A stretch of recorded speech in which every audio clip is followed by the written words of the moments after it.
Happy Friday. This is Robert Hunt, Superintendent of Chagrin Falls Schools. Thanks for joining us.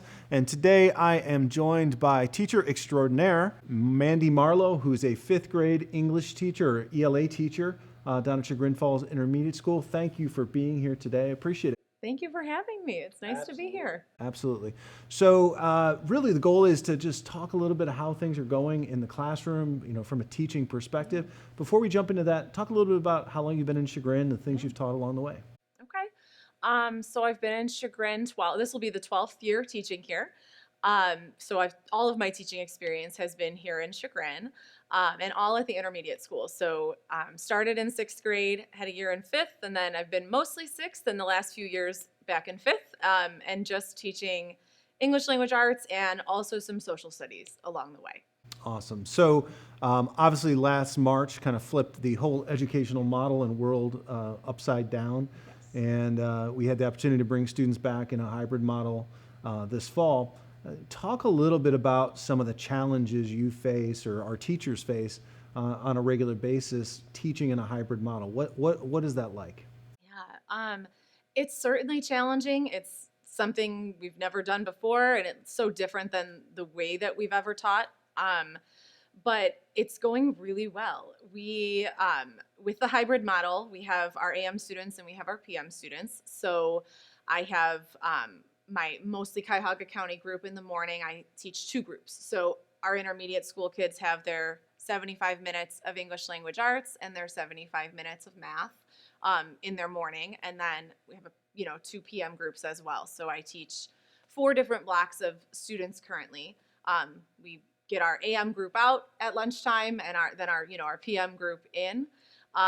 And we also, within those 4 blocks, have our virtual students learning virtually at home on Zoom.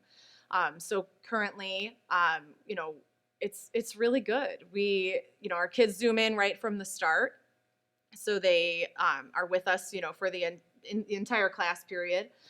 We have smaller sized groups because of the hybrid model. So our students are spaced out in our classroom, but able to interact with each other, talk with their classmates on Zoom, be together at school, which we're so grateful for. I think students really, it was hard on everybody in the spring, being distanced from one another and being back together. We really value that time. And educationally, we value it too. Yeah. So we're like 9 or 10 weeks in. I would imagine there's some hurdles and things that you've had to work through. What were some of those, week 1 challenges or week 1 through 3 challenges that you kind of have figured out and worked through over time? Yeah. Early on, just making sure all the technology was working in your favor is certainly the hardest part.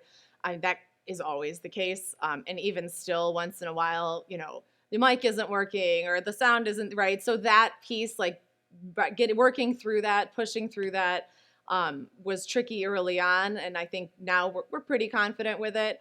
But I have to say the collaborative nature of our staff, being able to help each other, sharing strategies of what's working, we've really come a long way with that. That was really overwhelming at first. And I think, navigating, using all the tools that we have in a different way. Some of it we already had, adding in a webcam, maybe using your document camera a little bit more to show your instruction, so that everyone can see it.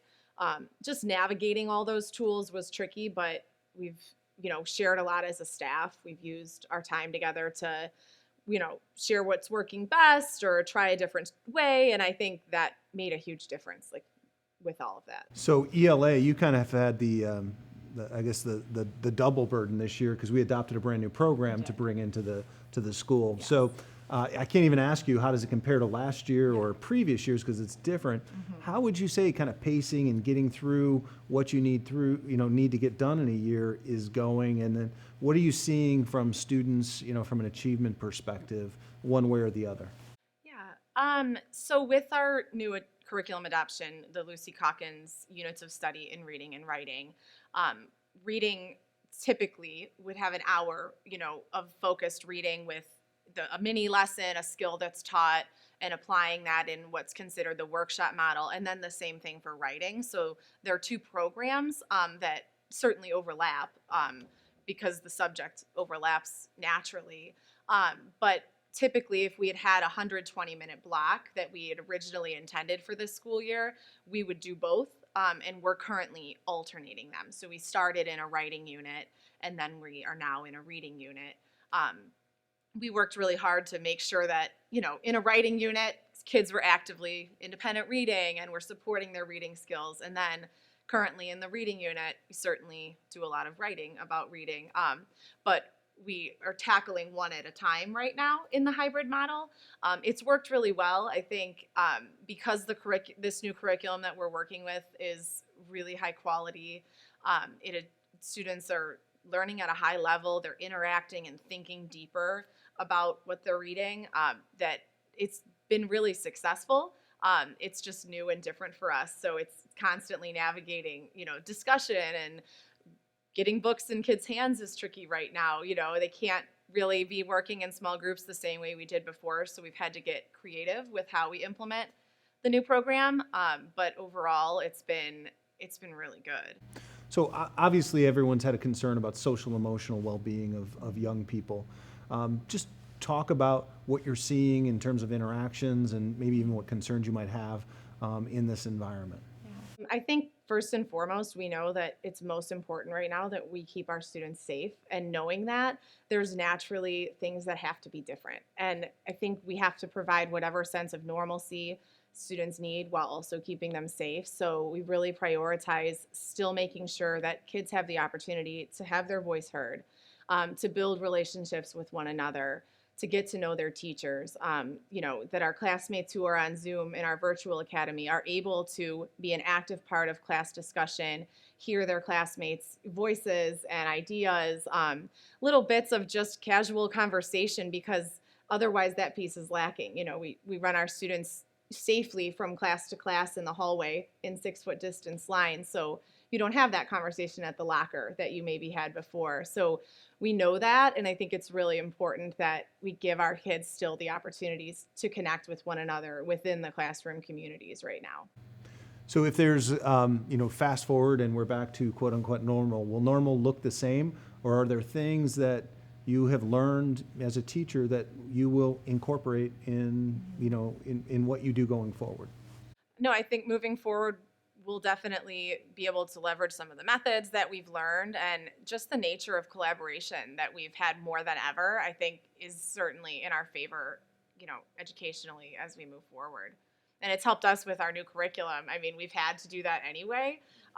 And being able to support one another in this model, I think the collaboration has grown exponentially across teams. So, Mrs. Marlowe, I've heard this a lot about you in the virtual environment, that you were just kind of knocking it out of the park. Parents are very appreciative of everything you're doing. And I've actually heard that consistently throughout your career here at Sugar and Falls. So thank you for all that you do for our students and your colleagues, and thank you for kind of giving perspective from an elementary side of things of how this is working out and happening within our school district. So thank you very much. Thank you. I think we're really pleased with how it's going. It could have gone so many different ways, and there's so much anxiety and worry about everything right now as we move forward. And I think we're really pleased with where we are as a building and, as a school. So thank you. We appreciate you joining, getting a little perspective from one of our finest teachers. In our next episode, we'll actually talk to some of our young people and see how COVID-19 and educating in this environment is impacting our students.